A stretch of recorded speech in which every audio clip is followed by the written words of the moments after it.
You are watching viewer-supported television from Nashville on the Cumberland, WDCN Channel 8. Always TV worth watching. Make a date with Channel 8.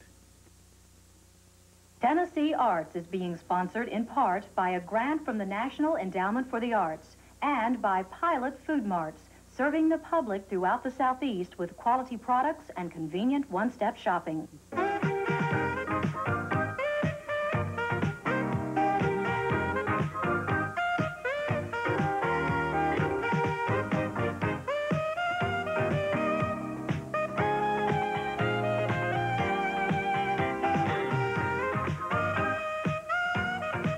Welcome to Tennessee Arts and the World According to Red Grooms. On this program, we're going to meet Red Grooms, and we're going to spend some time in the world that he has created, including this Manhattan subway. We'll spend some time in Tut Fever, a new work which Red helped to create for the retrospective, held this past fall at the Tennessee State Museum in Nashville. This new work of Red's was made possible by a gift from First Tennessee Bank. We're also going to be guided through the retrospective by Clara Hieronymus.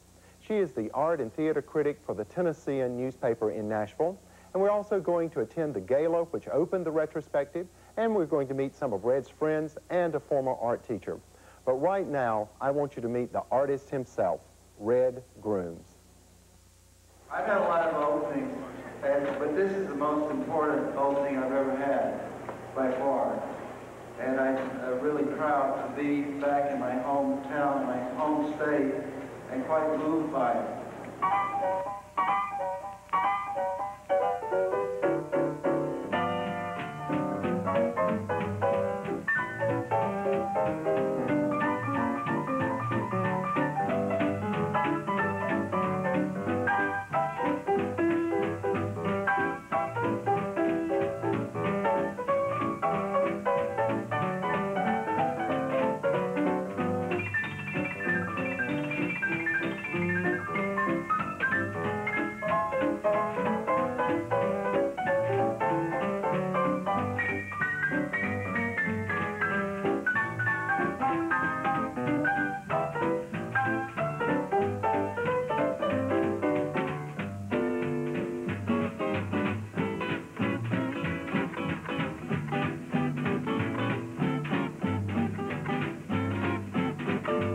Exhibition of my work at the Tennessee State Museum is about 29 years of work from 56 to 84 or 85. And it's 170 works and ranges from drawings to large environmental pieces like Tut Fever or the subway from Ruckus, Manhattan. I've worked in a lot of medium. I've done straight oil painting, and I've worked in constructions that have, well, all sorts of building materials involved in them. Foam rubber, plywood, fiberglass, a medium called celastic.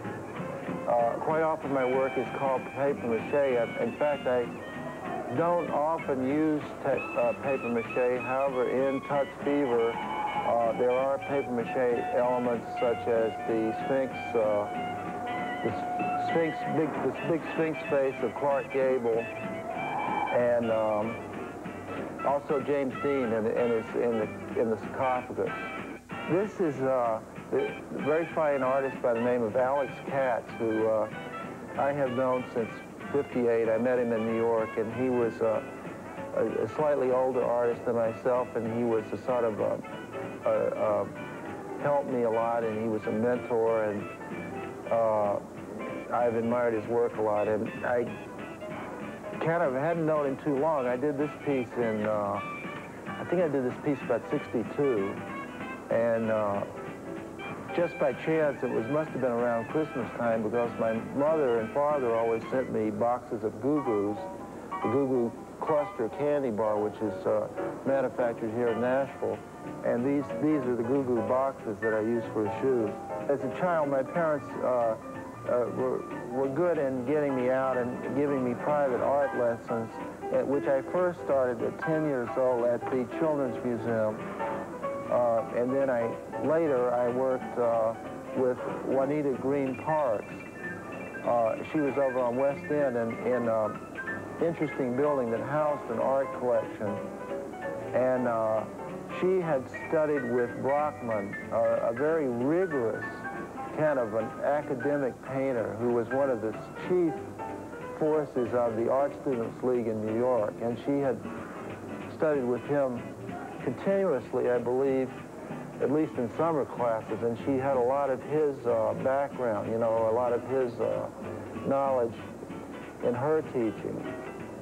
And she talked about some of the professional standards that these guys had and these people had, and I remember being a bit frightened, you know, really suddenly realizing that art just wasn't sort of fooling around, that there was some serious standards involved, both aesthetically and technically.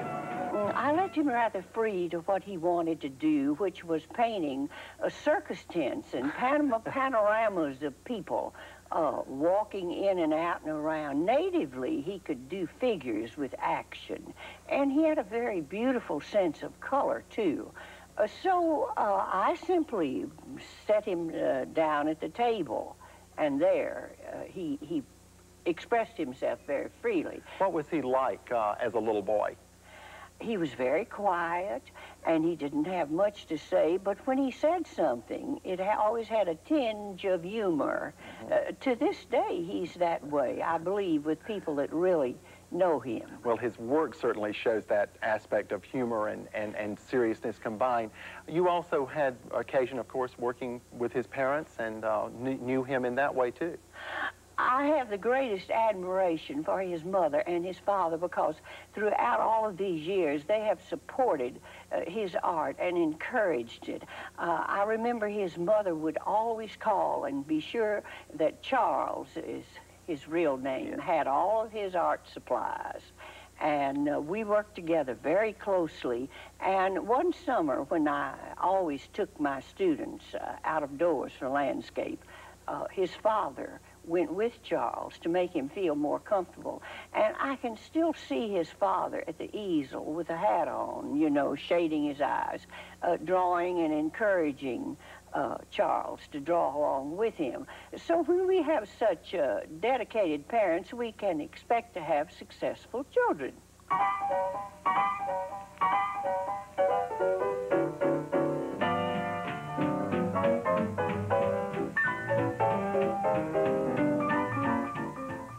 Walter Knestrics and I have gone back a bit in time. We first started going to the same grammar school, I guess, when we were about in the 4th grade. And we lived in near the same neighborhood and played sports together. I remember we had some very fierce football games in the backyards, you know, it's something we really got involved in. And later, he and I studied with Joseph Fansickle in Nashville. I think we were in sort of juniors or freshmen in high school. Joseph Fansickle was a very fine artist living in Nashville. I think he was from somewhere else, I'm not quite sure where, and he had a particular style where he was doing cubistic Grand Ole Opry characters. And Walter was a teenager with a lot of pizzazz. I mean, he was painting paintings that were kind of a cross between Cézanne and Carl Knapp or someone like that, a fine American cubist. And he was good. He was winning all the prizes. I won prizes, but mainly because I picked a category that no one else entered in. That was colored pencils. I would always win first, but there was no other entries. And he was winning in oil paint and beating the adults. And he was really good. And we had our first show I ever had was with Walter. It was a 2-boy show.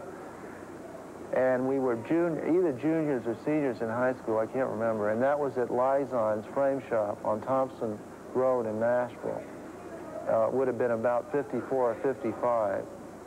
And we recently looked at a price list, and Walter's prices were much higher than mine. He had some works for $45. That was like top price. And I had works for $4, but I went up to probably top of maybe 20, 25 bucks.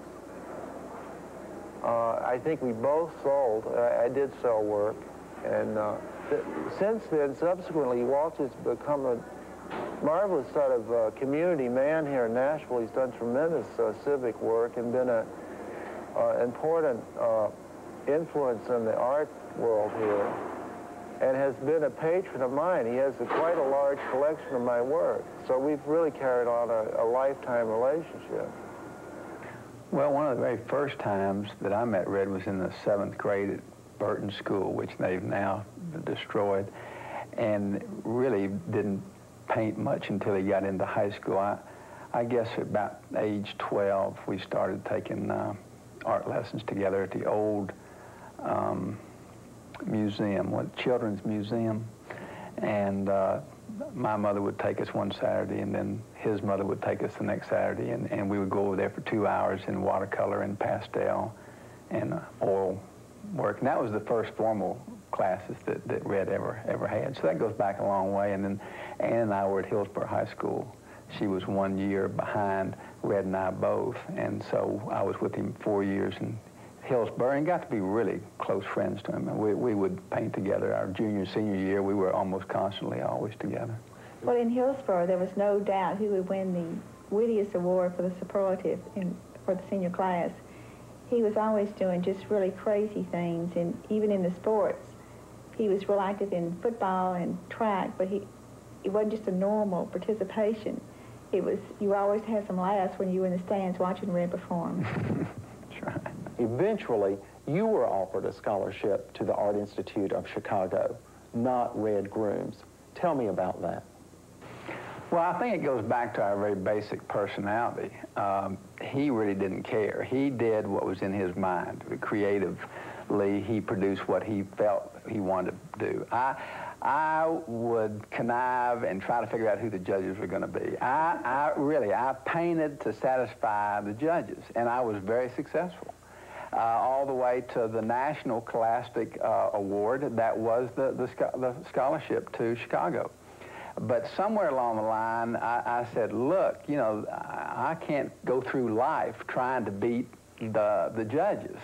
And I made the right decision, and he made the right decision. We went to a show in New York, and we're standing there with Red, and some lady came up and said, "Are you Red Grooms?" Yeah. And all of this is, my goodness, you know, this is our buddy Charles. Yeah, that's right. But she was thoroughly impressed, and we became more impressed as time went along. This was 10 or 12 years after he left Nashville, though. He went through a long, hard period of traveling across Europe and Chicago. In his first early years in New York was really hard. He had an apartment over a bar and would work all day and sleep. Wait a minute, I got it just backwards. He would sleep during the day and work all night because there was so much noise going on in the bar. So very tough.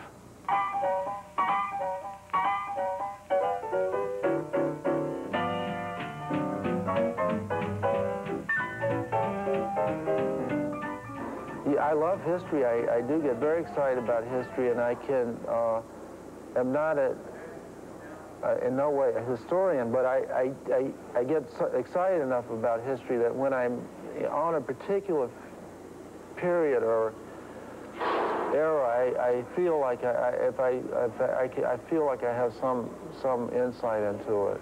But then when I go on and I've lost it, I forget it. You know, I go on to something else, and I don't retain it. I don't retain it. But for a few moments, I feel like I can get very, you know, involved in a historical moment. And then, of course, I think really basically being interested in history is almost obvious that you would be interested in contemporary life too, as an ongoing history, and I am intensely interested in contemporary life, mainly because I know it's history of the moment, and it's there for the taking in a way. I mean, it provides such rich subject. That's why I like it.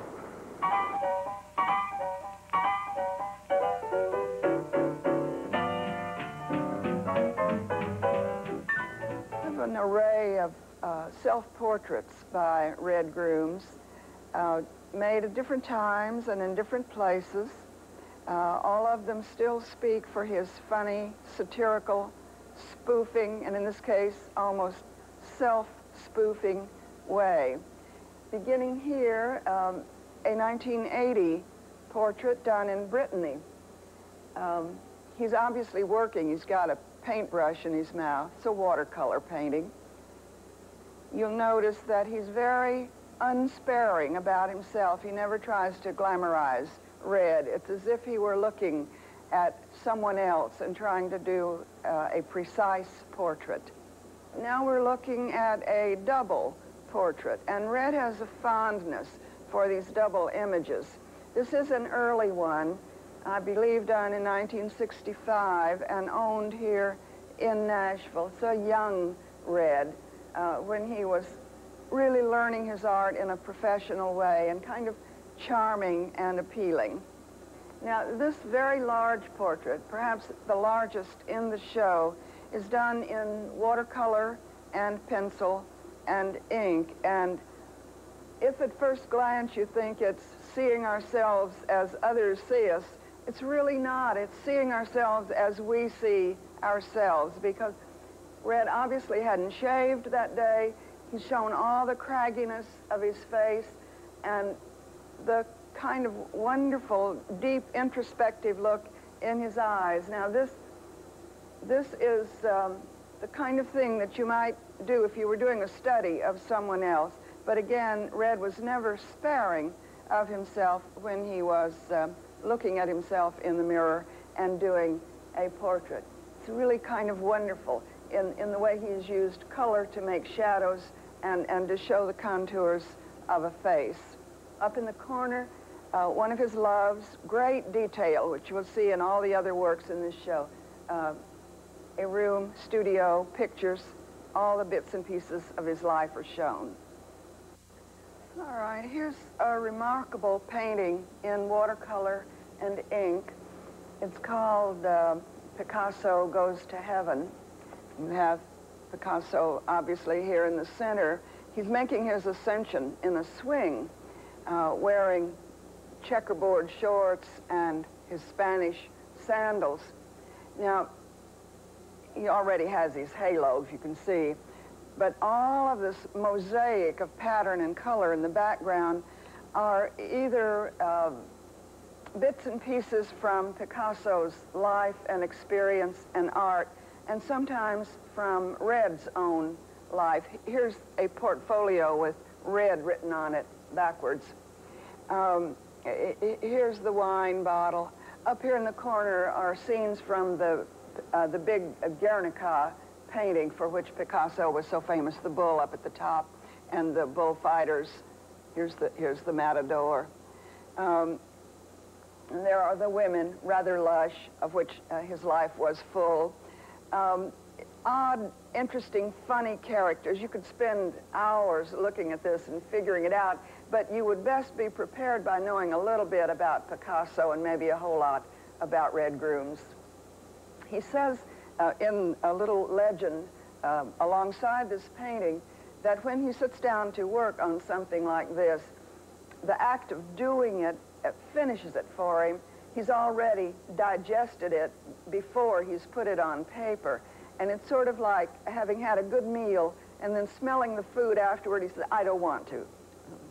Here's an example of how Red can work with ordinary materials like paper and paint and create a dimensional, charming, witty work of art. This is Fats Domino at the piano playing Blueberry Hill, his million-seller record, and the piano stool is on the black disc. And here with paper glued together, incidentally, using the hot glue gun, which made it possible for him to do this kind of construction. Here we have a picture, a creation that makes you smile when you look at it. You can almost hear that rickety old piano playing. And here is Fats, lovable, happy, cheerful, wearing his rings, his necktie flying out with a stick pin. In every way, full of animation and full of affection as well as fun.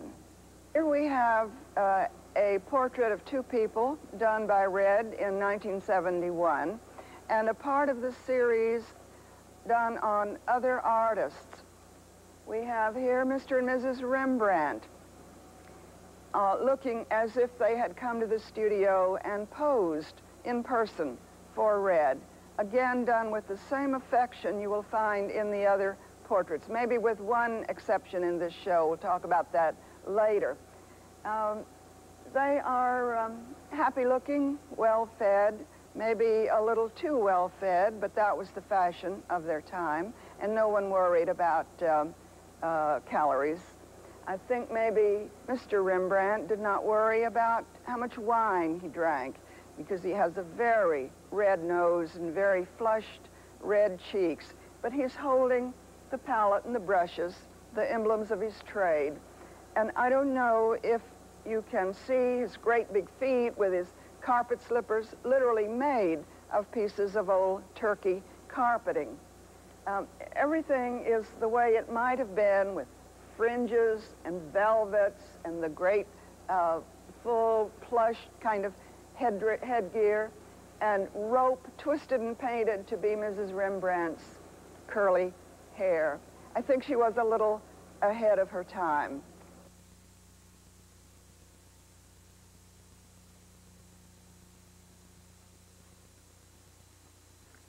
Well, here we are in a replica of a Target store. Things are piled everywhere. There are the million discount items. Anything you want, from guns to pantyhose to Gloria's donuts and popcorn. And if you look, you will even see Red himself. He has bent over to tie his shoelaces, so you can't see him right now. Something wonderful was written about this. Again, John Canaday of the New York Times, who said that everything here was jumbled together for pawing over, and 1,001 other wonders, plus salesmen and customers, all built of wood, cloth, and what have you. It's, he said, the happiest thing that happened to Madison Avenue in years. You could spend a whole day right here in the Target store, stand in line to get your things checked out, or to buy a donut, or some other confection from Gloria, or look at all the people in this place. There is a Target, incidentally, up there. But if you come to see the show, do plan to stay a while. You're not going to be able to take it all in unless you have, well, a half a day to stay in the Target store.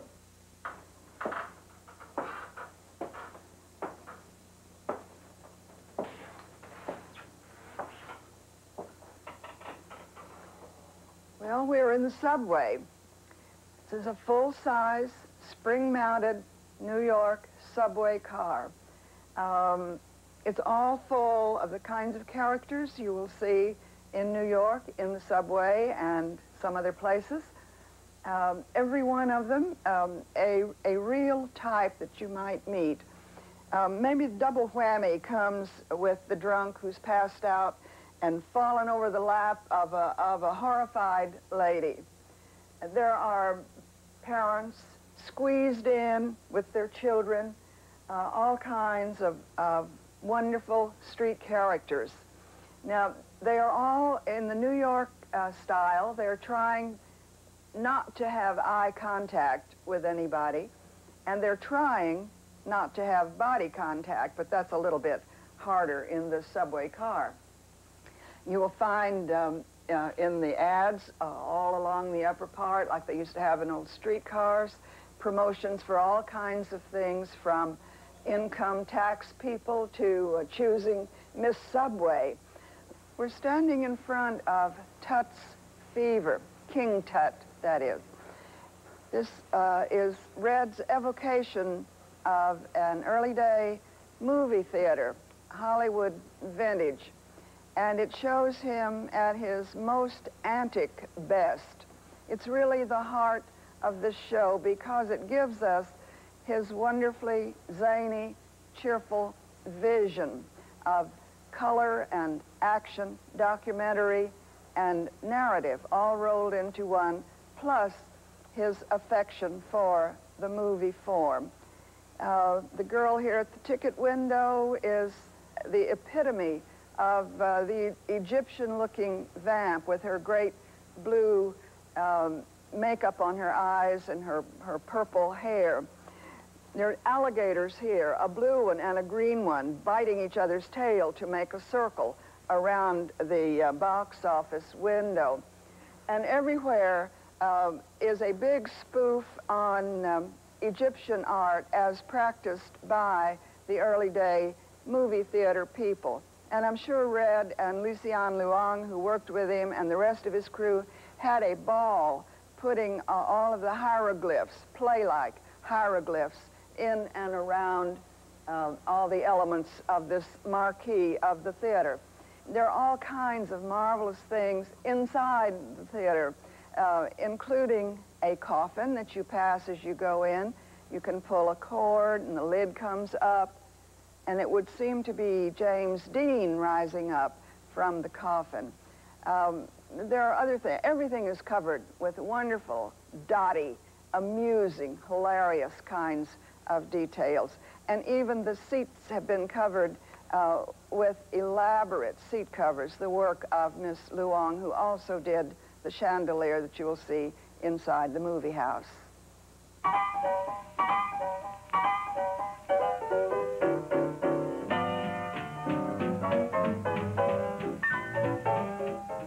Fear is one thing. I mean, I think I've heard this about other people that when they are successful in what they do, that part of it is through actually being afraid to not be successful. And I have never been confident. I mean, every project I've ever entered, I felt on pretty shaky grounds. Knowing full well what I was bringing into the project, I knew that I had to, you know, pretty much play over my head to succeed. I think you do have to play over your head. That's for sure, because the competition and what you're trying to do, I think the possibilities of art are so great that, I mean, naturally you would have to go way past your ability to be in the ball game at all. So I think there's some trickery involved. I mean, you know, by really using the great examples as a sort of a pacer, you know, and trying to reach past or toward them. And I guess that just that ambition is a bit frightening, you know. So you know, you're setting yourself a hard task, and if once you sort of instill that into yourself, you know, you'd be terribly disappointed if you didn't make it. So I think that creates a situation of tension and excitement and fear that drives you forward.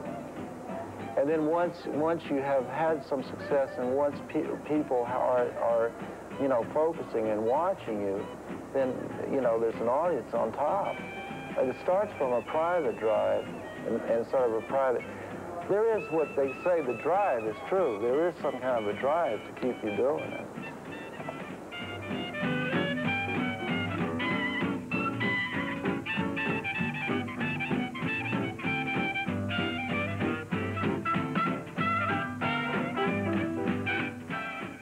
I hope you've enjoyed being with us for this special salute to Red Grooms, and that you'll be with us next time on Tennessee Arts.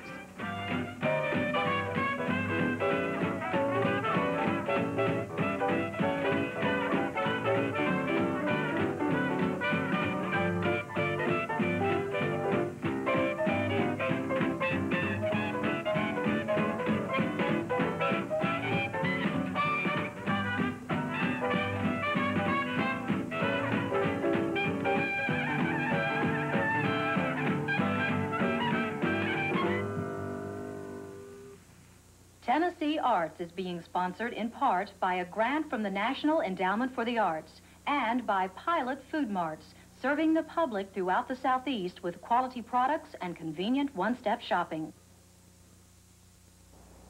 Hi, I'm Janet Tyson of the Nashville Network, reminding you that there's just no better way to say yes to great television than by making a pledge of support. Whatever amount you pledge, you'll be making a statement about how much the programming on this station means to you. It's important for every one of us to get involved because we have to make up in dedication what we lack in numbers. We may not be the largest audience in television history, but I believe that we're the most loyal. Prove that I'm right by taking a moment to write out a generous pledge of support and mail in your check today. Send your contribution to WDCN, Box 120609, Nashville 37212. Show us that you care.